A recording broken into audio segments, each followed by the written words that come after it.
We're at Western Financial Place here in Cranbrook with former NHLer Don Murdoch getting set for another year of hockey in the Rockies. Hi, Don. How are you? Good, Dennis. Good to be here. Thanks for having me. Crunch time for you. The hockey school's coming up very soon. Yeah, it really is. You know, like my partner Colin St. Clair and I, we started this school here about 10, 12 years ago. And we slowly been building it up, and talking to Colin the other day, we've only got about 10 spots left, so it's filling up quite a bit. We were talking the other day, Bowen Byram went through this very school. Yeah, I'll tell you, what a great thing. You know, he was a young kid, and that's what the hockey school's all about. There's nothing better. I've ran hockey schools for 40 years, Dennis, and there's nothing better to see a kid that's come up, if it's not the NHL, it's junior hockey or going to university or something, that somebody's come through your school. It's interesting, too, because a lot that come and attend your hockey camp every year, they're not from here. They plan their holidays, they come to Cranbrook, so really it's sports tourism, what you're doing.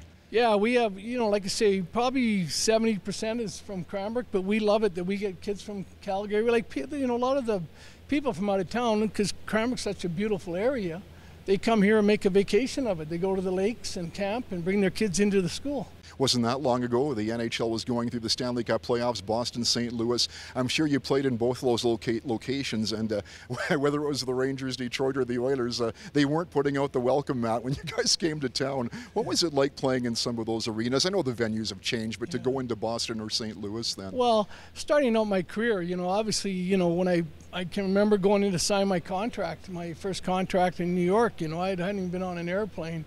And I'm going into New York, Madison Square Garden. But, you know, playing in the arenas, the big ones were the original six, you know, Dennis, because I saw them as a kid, you know, Saturday night, you know, burgers, and you get to eat in the living room and watch Hockey Night in Canada. So to see, you know, Boston, Toronto, Montreal, of course, Chicago and Detroit, those were the main arenas that I, you know, when I walked into them, it was just something else. This experience you're talking about, I'm sure the parents will be asking you at Hockey in the Rockies this year about what do I do with my child if they're going to be an elite player.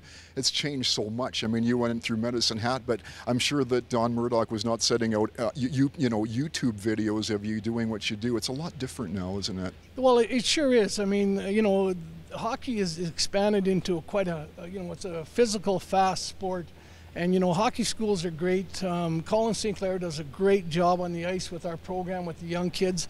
And that's what I like about the hockey school, is that they get to work on skills that they need to improve, that if they want to go to junior hockey or they want to play on a Bantam rep team, a travel team, or just excel, this is a chance for the kids to work on their skills. Yeah, and you've said before, and many hockey players will say the same thing, even an elite player in the NHL level, you're really only touching the puck about a minute and a half in a full game. Well, so it's getting your hands on the puck. Well, yeah, that's right, Dennis. Like I said, I've watched a lot of, you know, the young kids play and stuff, and like you say, some of the kids don't touch the puck, you know, hardly at all. And this way, at a hockey school, they're on the ice twice a day. They get dry land, but they're all working on their, you know, the major skills. Your skating's number one. I scouted in the NHL for 15 years, and if you can't skate at that next level, the rest of it doesn't come into play. So we really stress our skating. We do the passing, shooting, stick handling, puck control, all the things they need to get better so that they can excel in the game time. Boy, thank you for your time. Good luck with this year's edition, too. Thanks, Dennis. Hockey in the Rockies coming right here to Western Financial Place in the second week of August.